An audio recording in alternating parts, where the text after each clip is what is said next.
like that. Rewrite it so it's nice. I actually really like that. So another way you could write that is root 5 times the integral from 1 to 4 of what?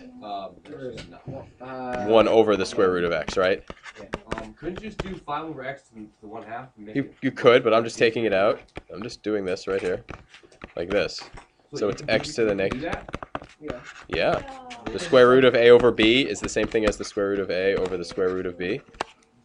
Yeah. You can take out the constant. Yeah. No, I'm just taking out the constant. I'm just getting rid of that root 5. Just putting it out there. It's going to be along for the ride. I'm just going to put it out front. So can you integrate that? Yeah? Is that, like, yeah, sure. We'll see if it comes out to be the same thing. So what's it going to be? X to the what power? 1/2. 1/2, and then you got to put a 2 in front, and you're going from 1 to 4. So you just have to be careful to evaluate this correctly. So it's root 5 times 2 times the square root of 4 minus 2 times the square root of 1. So what do you end up with? Root 5 times 2 times what? So that's 4 minus 2. Oh, you're just saying it for that one too, if I get it. So you end up with 2 root 5. Yeah, there's many different paths. You're good. You're good. So on this one, what should you factor out? Yeah, sine. So you get pi over 3 of sine theta times 1 plus tangent squared theta all over secant squared theta. Does anybody remember what 1 plus tangent squared is? It is something. It is something. Who thinks it's cotangent? You think it's cotangent? If you're not sure, how do you figure it out? You start with the one you do know. You know that cosine squared plus sine squared is equal to what? 1. You want tangent, so you're going to divide everything by cosine. Divide by cosine, divide by cosine, divide by cosine squared, like that. And what do you end up with? 1 plus tangent squared is equal to secant squared. So what does this thing? Yeah, correct. It does simplify very nicely. So what does this equal? The root of sine theta. The sine theta d theta. Because this right here, this top, what is that? That's secant squared theta. It cancels. You're left with the integral from 0 to pi over 3 of sine theta. Are you okay finishing it off now? Yeah. That, if you know the path, some of these are pretty easy. But if you don't see the trig identity or the trig truth or whatever you want to call it, it can be pretty challenging. You want to rewrite this first as 0 to pi over 4 of 1 plus cosine squared theta times secant squared theta? Yes. Okay, so now what do you want to do? Distribute. Now you're going to distribute? Yes. You sure? You really want to? Okay. Made it nice for me. Okay, secant squared theta plus, they needed what? Cosine theta, secant theta, not secant theta squared. So it'll just be 1. Secant theta squared. Oh yeah, because secant is 1 over. 1 over cosine. Yeah, so what is this? 1. 1. Another way to see that, you want to see another way to see the same thing? That's equal to 1 over cosine squared plus cosine squared over cosine squared. Yeah. Right? Yeah, I mean. You end up with the same thing. No, I totally, yeah, you end up with the same thing. I end up with 1 plus, combine them, you get secant squared. Well, actually, hold on a sec. That is the same thing, right? Yeah, it's just with secant squared. This is secant squared theta plus what? 1, which is the exact same thing. So, we're good. We're good.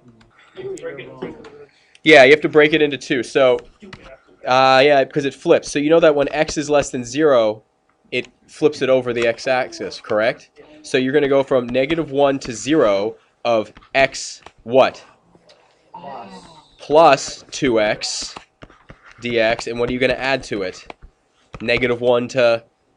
No, 0. 0, excuse me, thank you. 0 to what? 0 to 2. 0 to 2 of x minus 2x dx. Are you okay now? Could you finish that? Yes. We flipped. Instead of, this became -x, so it's, you flip it over. It changes the function. If you ever lost, kids, if you ever lost on an absolute value integral, make a graph if you can. Graph it by hand. You can do it. Now, what about this one right here? I'm not going to finish it because you can do that on your own. On this one, it's very, very similar, but you have to know, when does sine become negative? What's sine of 0? 0. What is sine of 0? Answer the easy questions. 0. 0. What's sine of pi over 2? 1. 1. So it starts at 0, goes up to 1. And then what's sine of pi? 0 again. So it goes 0, 1, 0. And then what does it start doing? Then it's negative. So this one's going to go from 0 to what? pi of sine x dx, and what are you going to add to it? Pi to 3 pi over 2 of negative sine x dx. Now, can you finish those now? Yeah. We're not going to finish them right now, but I just want you to have those. You can finish them later. What we can do instead is pick a u, and this is going to be the magical step right here, so just go with it. If I differentiate both sides of this, I end up with du is equal to 2 dx. Because what's the derivative of 1? 0. So if du is equal to 2 dx, and you've done this, remember related rates, you did stuff like this, differentials. What does dx equal? Du over what? 2. Watch what I'm going to do. I'm going to take this right here, I'm going to march it right over here, and now I make it the square root of what? If u is equal to 2x plus 1, what do I now have the square root of? U. And instead of dx, what am I writing? Du over 2. So what does that equal? 1/2 the square root of u du. Can you do the integral of the square root of u really easily? Yeah, you absolutely can. Remember how we figured out we needed to put a 1/2 on the outside at the end? This dictates to us. This tells us that we have to put that 1/2 on the outside. So what's the integral of this going to be? 1/2 times 2/3 u to the what? 3/2. But what does u equal?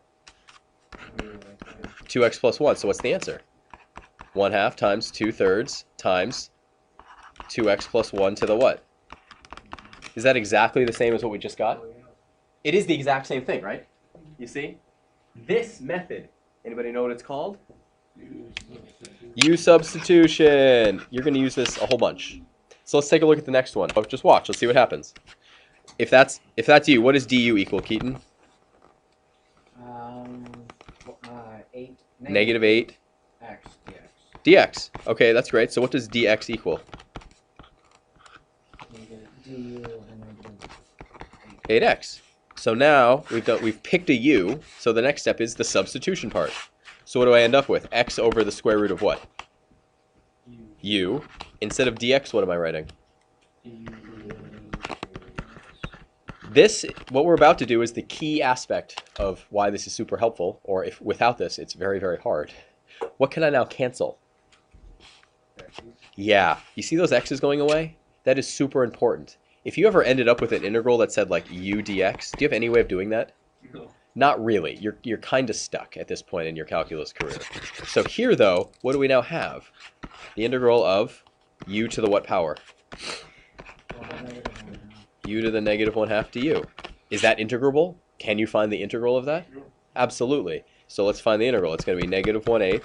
What's going to get dropped out front? You have to put a 2 out front because it's going to be 2 to the 1/2, like that, or u to the 1/2, plus c. But what does u equal? The u is all up there at the top. 2. So what does it become? Negative 1/4, right? Negative 1/4 times what? 1 minus 4x squared to the 1/2 plus c. There it is. It's much easier. It's also, so then how would you check this answer? You already answered this, but how would you check this? Take the derivative.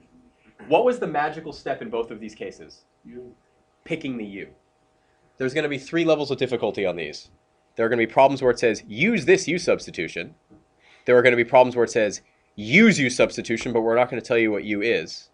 And then there are going to be problems that say, integrate this, and you have to recognize that you have to use u-substitution. You will get good at recognizing when to use u-substitution. For example, what's the common thing between both of these integrations? There's a square root. You take it and use the radicand. What's inside the radical? That's a common thing to do. The thing inside the radical is called the radicand. That's really common in u-substitution. What are they? 9 and 1. Not 0. 1 and 9. 1 and 9. So here's the deal. This is really helpful. This is really helpful because it allows us to find definite integrals without resubstituting back in. So what's the integral of the square root of u? Come on, you know that 2. What is it, kids? 2u. No, it's 2. 2 over 3 u to the 3/2, and we're going from 1 to 9. So you can actually do this out. It's 1/2 times 2/3 times, what is the square root of 9? 3. 3 cubed? 27. 27 minus what? 2/3. Thank you. Yeah, exactly. So you can factor out the 2/3, and what do you get? You get 1/3 times 27 minus 1. So you end up with 26 over 3. Here's the deal. When we first integrated this, you see this? We got this integral, right? Did we ever have to go back to this? We didn't, because instead of going all the way back to x, we stayed in u. But what did we have to change if we stayed with u? The limits of integration. The limits of integration, exactly. Now, it doesn't seem like it helps too much, but I can guarantee it breaks down what you're evaluating. You would have had to do the same math, but what we're doing instead is, how did you get 1 and 9? You plugged 0 and 4 into that function. You would have had to do the same math at the end. It allows you to do a little bit of the math here and a little bit of the math here instead of doing it all at once. The key lesson, if you're doing u-substitution with a definite integral, change your limits of integration. You must change your limits of integration. If I were to write this as 0 to 4, is that correct? No. No, it's wrong. Even if you take it all to the end and write it as x at the end from 0 to 4, it's still wrong because 0 to 4 is not correct there. If you u-substitute, make sure you change the limits of integration. It's really nice. What does, if u is equal to sine, what does du equal? Cosine. Not a trick question. Cosine, you guys are thinking, like, it's a trick question. It's a trap. D theta. No. No. So what does this become? E to the what? Oh, d theta. Thank you. Yeah. I was more amused by my own joke to keep going. E to the what? E to the u. E to the u. And it is cosine theta. And what's d theta? Equal to? Du over cosine theta. What cancels? Cosine. The cosines are gone. So what do you end up with? The integral of e to the u du, which is equal to e to the u plus c. But what does u equal? Sine. So it's e to the sine theta plus c. Done. That's it. Because what's the derivative of e to the sine? E to the sine times the derivative of sine, which is? And you're done. So does that check? It certainly does. So it looked, hold on, let's go back. What's dx equal? Du over 3. When you see that, it should make you happy because now you know what can you cancel. The derivative of a cubic is always going to be a quadratic. It's a really common thing to make up these problems where the inside of the radicand is the nth degree and the outside is n minus 1 degree. So when we substitute back in, what happens? You have the integral of x squared root u times du over what cancels? Done. You're left with 1/3 the square. It's the same. You've seen that so many times. Look, is that nice? Things collapse really quickly when you pick the right u value. What you're going to get challenged with tonight is the following. Sometimes you have to substitute a couple times. Sometimes you have to remember, oh, for example, you might get stuck. If you need, what's u minus 1 equal, for example? X cubed. So let's say an x cubed was stuck in here. What could you substitute in? U minus 1. Always remember the substitution you're making. You can make the substitution as many times as you want. If this is true in one place, it's true everywhere inside the equation. It doesn't matter where you use it. Or you've chosen the wrong u value. So just be careful.